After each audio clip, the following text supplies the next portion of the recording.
दुनिया में ऐसे कई देश हैं जहां अजीब-गरीब नियम है जिन्हें सुनकर उस पर यकीन कर पाना मुश्किल ही नहीं नामुमकिन हो जाता है। ऐसा ही एक देश है हमारा पड़ोसी पाकिस्तान, जहां ऐसे ऐसे नियम है कि आप अपना सिर ही पकड़ लेंगे। पाकिस्तान में कहने के लिए तो इंडिया की तरह डेमोक्रेसी है, लेकिन पाकिस्तान के लोग इंडिया के लोगों की तरह आजाद नहीं है, क्योंकि आज जहाँ इंडिया में लोग सोशल मीडिया पर देश के पीएम से लेकर बड़े बड़े नेताओं को भी ट्रोल कर देते हैं, वहीं पाकिस्तान में ऐसा करना सख्त मना है, क्योंकि वहाँ के रूल्स के मुताबिक पाकिस्तान का कोई भी आदमी पाकिस्तानी पीएम या किसी गवर्नमेंट एम्प्लॉय के खिलाफ कुछ भी नहीं बोल सकता। साथ ही पाकिस्तान में आर्मी के खिलाफ भी बोलना सख्त मना है, और अगर कोई आदमी पाकिस्तानी आर्मी के खिलाफ कुछ भी बोलता है तो उसे 5 साल की सजा हो सकती है।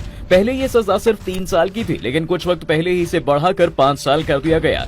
इसके अलावा पाकिस्तान में पीएम या प्रेसिडेंट बनने को लेकर कुछ खास नियम नहीं है, और कोई भी आदमी इलेक्शन में खड़ा होकर पाकिस्तान में पीएम या प्रेसिडेंट बन सकता है, फिर चाहे वो पढ़ा लिखा हो या अनपढ़, इससे कोई फर्क नहीं पड़ता। लेकिन हैरानी वाली बात तो ये है कि एक तरफ जहां पाकिस्तान में पीएम और प्रेसिडेंट के लिए कोई खास कानून नहीं है, लेकिन वहीं यहां पर चपरासी बनने के लिए लोगों को 8वीं या 10वीं पास होना बहुत जरूरी है। आज जहां भारत और दुनिया के कई देश बच्चों को फ्री एजुकेशन और दूसरी फैसिलिटीज फ्री में प्रोवाइड करने की कोशिश कर रहे हैं, वहीं पाकिस्तान में बच्चों के एजुकेशन पर उनके पेरेंट्स को अपने बच्चों को पढ़ाने के लिए टैक्स देना पड़ता है। जी हाँ, अगर आप पाकिस्तान में रहते हैं और अपने बच्चे की पढ़ाई पर साल भर में 2 लाख या उससे ज्यादा खर्च करते हैं, तो आपको उस पर 5% का टैक्स देना पड़ेगा। पाकिस्तान के लोगों ने कई बार इस कानून के खिलाफ प्रोटेस्ट भी किया है, लेकिन इसके बाद भी पाकिस्तानी गवर्नमेंट टस से मस नहीं हुई। यही वजह से पाकिस्तान में लोग हायर एजुकेशन को ज्यादा इंपॉर्टेंस नहीं देते। इसके अलावा पाकिस्तान में एक और नियम है, जिसके मुताबिक कोई भी आदमी दूसरे आदमी का फोन बिना उसके परमिशन के नहीं उठा सकता है। पाकिस्तान में इसे प्राइवेसी के खिलाफ माना जाता है, और अगर कोई ऐसा करते हुए पकड़ा जाता है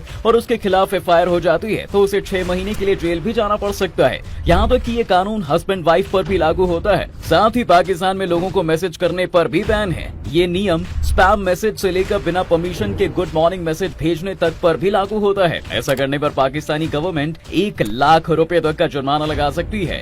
इसके अलावा पाकिस्तान में बिना शादी के लड़का और लड़की का पब्लिक प्लेस में हाथ पकड़कर घूमना भी बैन है, भले ही वो पूरी तरह से बालिग ही क्यों ना हो। साथ ही पाकिस्तान में बिना शादी के लिव इन रिलेशनशिप में रहने पर भी पूरी तरह से इलीगल है, और अगर कोई ऐसा करता है तो पाकिस्तान में उसके खिलाफ एक्शन लिया जाता है। साथ ही पाकिस्तान में वैलेंटाइन डे सेलिब्रेट करने पर भी बैन है। जी हाँ, और इस मौके पर पुलिस पाकिस्तान के पब्लिक प्लेस पर पेट्रोलिंग करती है। इतना ही नहीं, पिछले साल वैलेंटाइन डे के मौके पर पाकिस्तान में एक मेडिकल कॉलेज ने अपने सभी स्टूडेंट्स को इंस्ट्रक्शन दिए थे कि सभी लड़की और लड़कियां कम से कम 2 मीटर का डिस्टेंस रखेंगी। इतना ही नहीं, कॉलेज ने सभी फीमेल स्टूडेंट्स को इस दिन हिजाब और मेल स्टूडेंट्स को नमाजी टोपी पहन कर आने को कहा था। साथ ही पाकिस्तान के सिंध प्रांत के नेता तो इस कॉलेज से 10 कदम आगे निकले, और कुछ दिन पहले वहां के कुछ नेताओं ने वहां की असेंबली में एक ऐसा बिल पेश कर दिया था जिसके तहत 18 साल के होते ही सभी लड़के लड़कियों की शादी करवा देनी चाहिए, और अगर कोई इस कानून को नहीं मानता तो उसके खिलाफ सख्त कार्रवाई भी की जाएगी।